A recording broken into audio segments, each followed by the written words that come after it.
Bienvenidos a este nuevo episodio. Una vez entendido el contexto normativo del EUDR, este episodio nos lleva a entender la georreferenciación y el monitoreo satelital como elementos fundamentales para la trazabilidad. Y para este episodio tenemos a un invitado muy especial. Bienvenido, Carlos.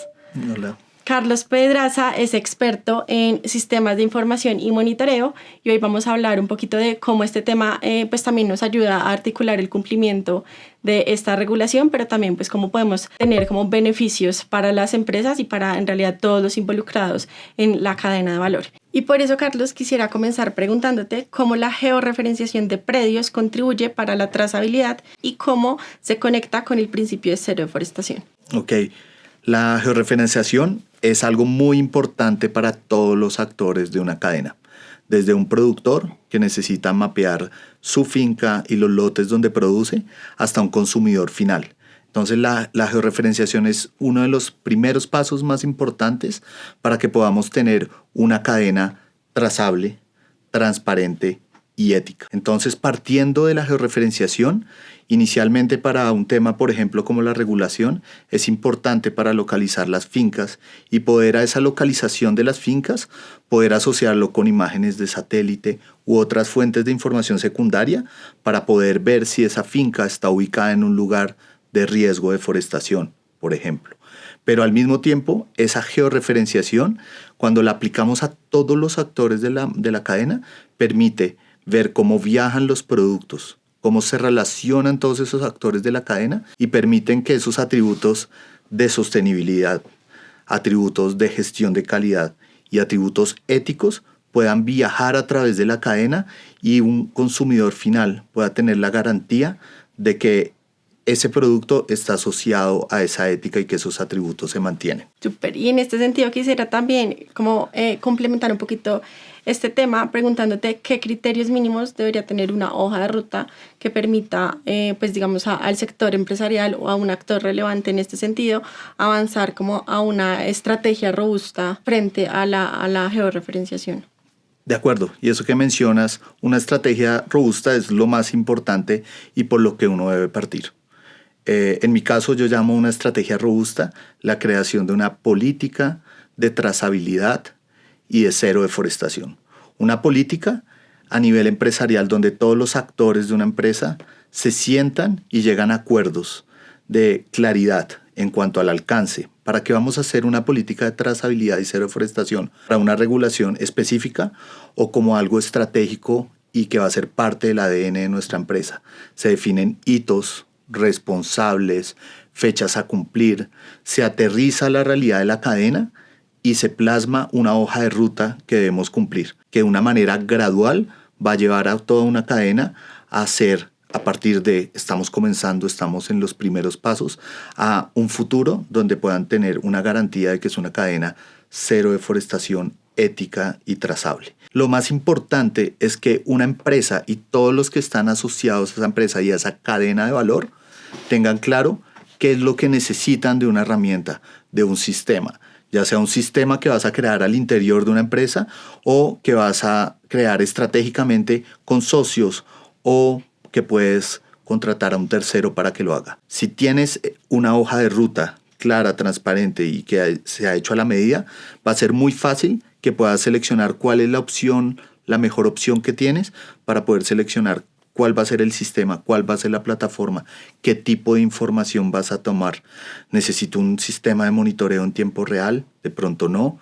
¿Necesitas un sistema que funcione solamente una vez al año o haga una evaluación cada 2 años? Todo eso lo defines en una hoja de ruta y te va a permitir poder tomar la mejor selección posible de lo que está hecho a tu medida para poder abordar el riesgo y mitigarlo. También como entender qué plataforma o qué sistema me comienza a aportar más, digamos, por mi tipo de empresa, por mi contexto y también pues como por esas necesidades un poquito más específicas que tengamos, ¿no?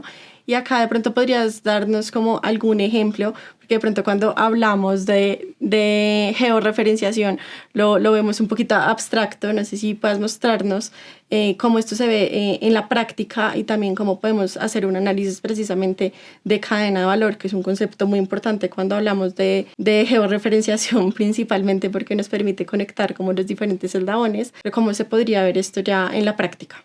Bueno, ahora les voy a mostrar qué sucede después de poder levantar los polígonos de un predio o los lotes donde se produce café, cacao u otro producto. Esta información puede ser ingresada en un sistema de información geográfica. Existen sistemas libres, privados, etc. Se puede, según la necesidad y la configuración que uno quiera, integrar esta información en un sistema de información, como pueden ver acá, y se puede integrar en análisis que podemos formalizar de acuerdo a nuestra política de cero deforestación y de trazabilidad. Se puede integrar información secundaria, como estamos viendo acá, información a nivel nacional, que es indicadora de las áreas de bosque en verde y de rojo en deforestación, y podemos ver si existe algún riesgo con esta información secundaria y a nivel nacional. Así como hay información acerca de la distribución de los bosques y la deforestación en Colombia, hay múltiples fuentes de información disponible como resguardos indígenas, comunidades colectivas y otras como el Registro Nacional de Áreas Protegidas, que son muy importantes en el proceso de hacer un análisis de riesgo ambiental realmente de una manera completa y rigurosa.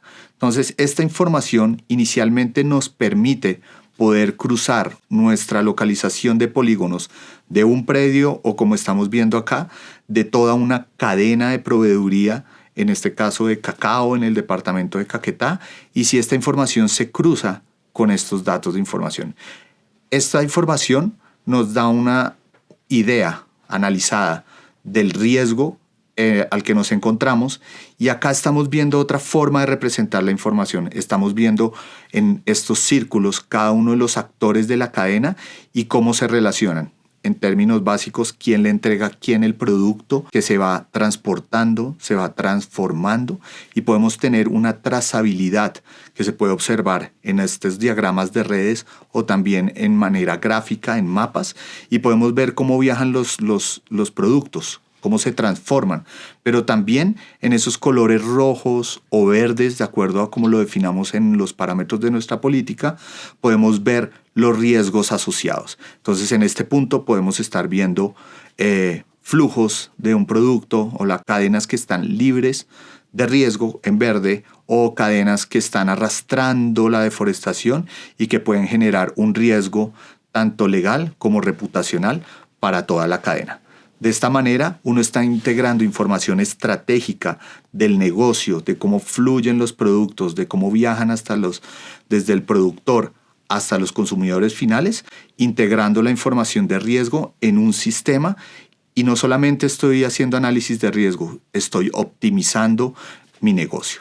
Carlos, muy interesante lo que nos acabas de mostrar, también de ver un poco cómo se integra la georreferenciación de predios, como con ese impacto un poco de cadena de valor y esos análisis que yo puedo hacer un poco después de esta georreferenciación. Pero además, como de la misma trazabilidad, quisiera hacerte una pregunta, y es: ¿qué ventajas representa para los pequeños productores y también para los otros eslabones de la cadena de valor precisamente esta georreferenciación de predios, y también un poco cómo esta herramienta puede contribuir a mejorar su competitividad, o qué otros beneficios de pronto adicionales al que se puede tener con la IUDR podríamos destacar en este sentido? Ok, muy buena pregunta. Pues directamente a los productores, la georreferenciación se ha convertido en uno de los requerimientos, por ejemplo, para acceder a programas o incentivos, ¿sí? Entonces, a veces uno como productor está pensando en, bueno, ¿cómo puedo acceder a esos incentivos que me va a ayudar a que mi empresa se transforme, sea más competitiva, sea mejor?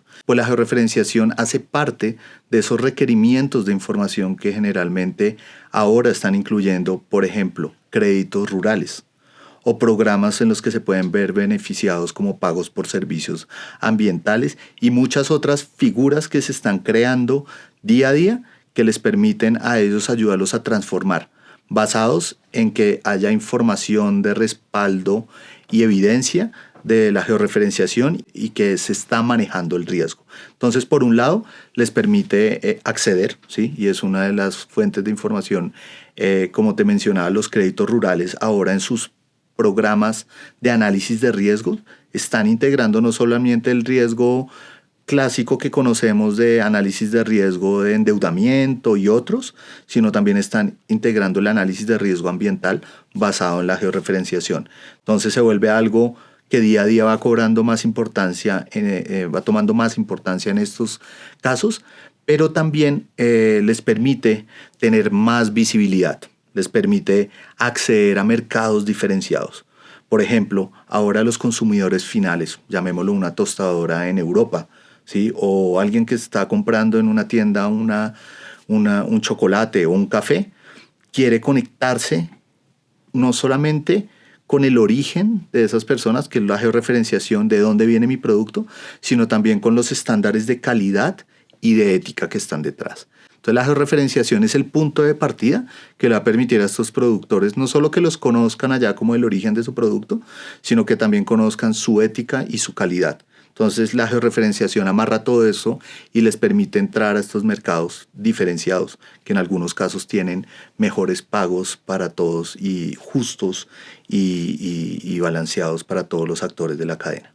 Y también de una u otra forma puede contribuir precisamente a evaluar la productividad que tienen estos predios. No sé si nos puedes mencionar como algunas capas o algunos casos que conozcas en donde precisamente esta georreferenciación, y creo que acá es importante que la información no solamente se quede en la empresa que está georreferenciando, sino que también de una u otra forma se pueda compartir esta información pues con los productores para que también haya como un gana-gana desde ambas partes o eslabones, ¿no?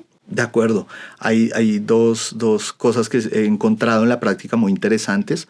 Como productores, a partir de la georreferenciación de su finca, pueden integrar esa georreferenciación con bases de datos globales de clima y, por ejemplo, que predicen el clima, que les está diciendo con antelación, este va a ser un año muy seco, este va a ser un año muy húmedo. Entonces, de esa manera, ellos pueden tomar decisiones inteligentes para gestionar todos esos cambios que estamos teniendo a nivel de planeta, de clima, por ejemplo.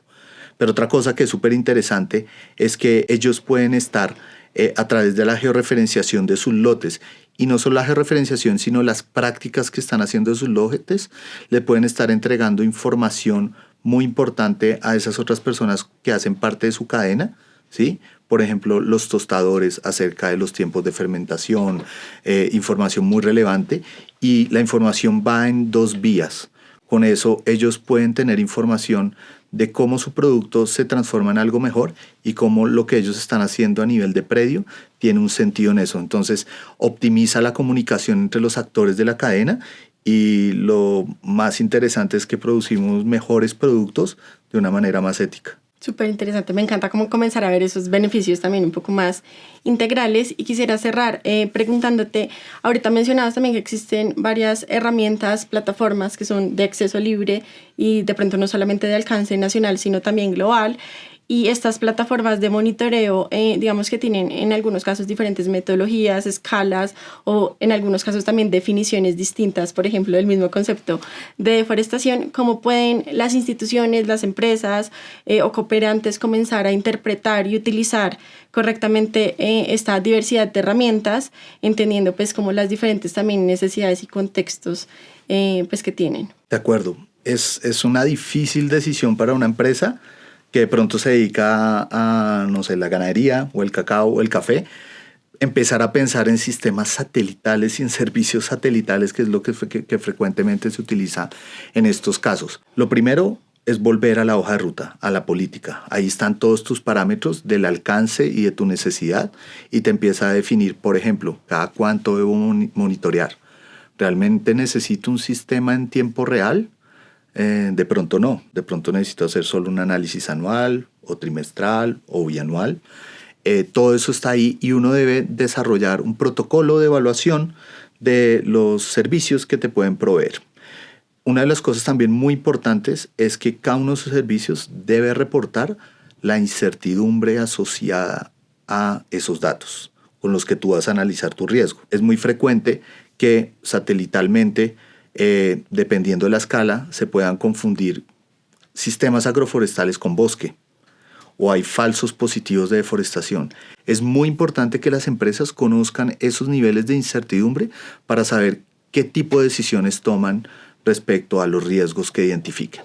Entonces, de esa manera se debe definir un protocolo teniendo en cuenta aspectos claves de parámetros, pero también del nivel de certidumbre e incertidumbre que tienen los datos con los que tomas decisiones. Gracias, Carlos, por esta visión tan interesante y también por acompañarnos en este episodio que nos permitió ver un poco como ya en la práctica también la georreferenciación, pero también como todos estos elementos al final contribuyen para comenzar a visualizar y ver como un poco más tangible todos estos beneficios que tenemos desde los productores, que son también como el inicio precisamente de la georreferenciación, pero también cómo comenzamos a conectar los diferentes eslabones de la cadena de valor de cara a esta gestión de la trazabilidad.